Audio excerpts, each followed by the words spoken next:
السلام عليكم ورحمة الله وبركاته أصحابta qaaliga walaalahayga soo dhawaada meel kastood ka joogtaan dunida daafaheeda waa idin salaamaya.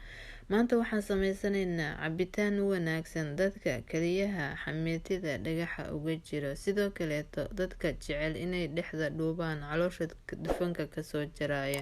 Waxtarkiisana waan ka hadlaynaa, waxtar aad u wanaagsan ayuu leeyahay. aan fideogeena gudagalno. Bismillaah, allahuma salli calaa sayidina maxamed. walaalahayga halkan waxaan ku haystaa mirahan amase waxaan loo yaqaano waxawaaye shiciir ayaa magaciisa la yiraahdaa. wuxuu u egyahay qof kasta uu garanayaa qamadiga amase sareenka, laakiin wuu adag yahay. kan labada dhinac waxa qodax moodid ayuu ku wataa. asxaabta qaaliga, geedkan waxawaaye caleentan bersili ayaa la dhahaa ama ba'tuunis. waa caleen mucjisa u fiican caafimaadka oo dhan, gaar ahaan dadka iscaateynaya, dadka u baahan inay kaliyaha ama xameetiga dhagaxa kasoo burburiso. aad ayay waxyaabaha ku caawinaya ayay kamid tahay. kana waa liin dhanaan, wax afraadna waa ku dareynaa. asxaabta qaaliga, cabitaankan haddaad laasintid, Soomaalidu waxay dhahaan 5 beri sheekh laguma noqdo. horta intaad maanta ama beri cabtid hadhihin wixii waxba ima tarin. waxay u baahan yihiin kan waxay dhahaan carabtu asabr muftaax alfaraj, yacni haddii aad sabirtid waxaa helaysaa faraj ba alla kuu furayaa, dhinac kastaba ha ahaadee. marka waxaa loo baahan yahay bahashan marka cabitaanka cabaysid ugu yaraan bil ayaa wax isaga garanaysaa. 3 asbuuc markaa maraysid ayaa dhihi kartaa maxaa iga dhacay miisaankeygii, maxaa dhagaxo iga soo jajabay. ugu yaraan 6 bilood waa inaa wadid, balse 3 asbuuc ama bil ayaa wax weyn isaga garanaysaa. geedkan waa geed aad iyo aad ugu wanaagsan caafimaadka, oo waxtarkiisa wax yar ayaan ka hadlayaa. asxaabta qaaliga, markaad sameysanaysa u sameysanaysaa cabitaankan, horta dabka ayaa shiciirta oo saana ayaa dabka in yar bir baa kusoo kululeynaysaa 2 daqiiqo camal. kadib waxaa sameynaysaa, hadda ani 2 koob camal aan sameynaa. 3 qaado waaweyn, qaadada cuntada lagu cuno ayaa ku shubaysaa, biyo karkarsanna waa ku shubaysaa. asxaabta qaaliga, dabka ayaa saaraysaa ugu yaraan 20 daqiiqa dabka saare ama ka badan. waxaa rabaa shiciirta inay cabitaan aad u wanaagsan aa kasoo sameysid. cabitaankan qabowna waa lagu cabi karaa, kuleylna waa lagu cabi karaa, balse kuleylka ayuu ku fiican yahay isagoo qandaca inaa cabtid. hadda 20 daqiiqa ayaan dabka soo saaray, saan rabay ayuu ii noqday. walaalahayga, baarsiliga wuxuu ku fiican yahay markaa isticmaalaysid inaa biyo korka uga shubtid oo aad dabooshid kadib cabtid, balse hadda dabka dhowr daqiiqo ayaan ku saareynaa. baarsiliga aad isaga dhaqa si fiican markaa u nadiifisid, isagoo caleentiisa laamihiisa wixiisa wato ayaa ku dareysaa. wax yaraa dabka saare 5 daqiiqo 4 daqiiqo camal, waayo uma baahna baarsiliga, nafaqadiisa waxay ku jirtaa inaadan dabba saarinin.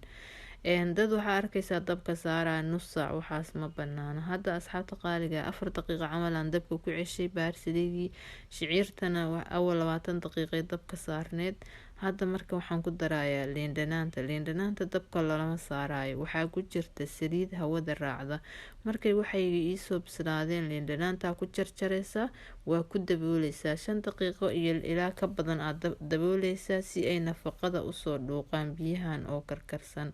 asxaabta qaaliga, hadda markaan 5 daqiiqo liin dhanaantii ku daboolay, waa kan cabitaankan. haddaad tahay dadka jecel inay iscaateeyaan, runtii haddaa hal bil laasintid, calooshaada dufanka kasoo dhuuqaya, caloosha ayuu badhuubaa oo waxyaabaha lagu sameeyo dadka miisaanka xoog u dhima ayuu kamid yahay, laakiin waa inaa laasintid. asxaabta qaaliga, sidoo kale saan kuu sheegayba qandac baa ku cabaysaa oo isagoo qabow ama fiicna, talaagadna haddaa gelisid waxba ma taraayo. maxaa sameynaya, wax badanaa karsanaysaa, darmuuskaaga ku shubanaysaa. saan darmuus baa soo qaadanaya, waa ku shubanaya, hadba koobaa kasoo shubanaya. haddii kaleeto aa baxaysid, maaga xaraariga oo haya kuleylka ayaa ku shubanaysa, waa qaadanaysaa. maalintii ugu yaraan 3 koob 4 koob aa cabaysaa. tan kale walaalahayga, malab ayaa ku darsanaysaa haddaa qof aan iscaateyneyn tahay. haddaa iscaateynaysid, malab iyo sokor midna kuma darisid, saasaa ku cabay, macaan waaye. asxaabta qaaliga, geedkan subaxii markaa soo kacdid adoon waxba cabin koobka koobaad ka cab, kuwa kale caadi waqtigaa rabtid ayaa cabi kartaa. runtii geedkan waxyaabaha oo soo jira wuxuu kamid yahay dufanka caloosha kasoo jira. waxtarkiisa waxaa jira video aan uga soo hadlay, hadaa youtube naga fiirsanaysid descriptionka aan idiin dhigaa, haddii kale waan soo gelinaa, oo aad facebooka naga fiirsanaysid facebookaan soo gelinayaa. laakiin geedkan aada iyo aad ayuu wuxuu ugu wanaagsan yahay dadka walwalka qaba oo neerfuhu xanuunayaan wuu dejinayaa. sidoo kale geedkan oo sunnada rasuulka ayuu ka sugnaaday, oo cunto aan kasoo diyaariyay ayaa jirta oo aan channelka soo gelin doono biidni allah.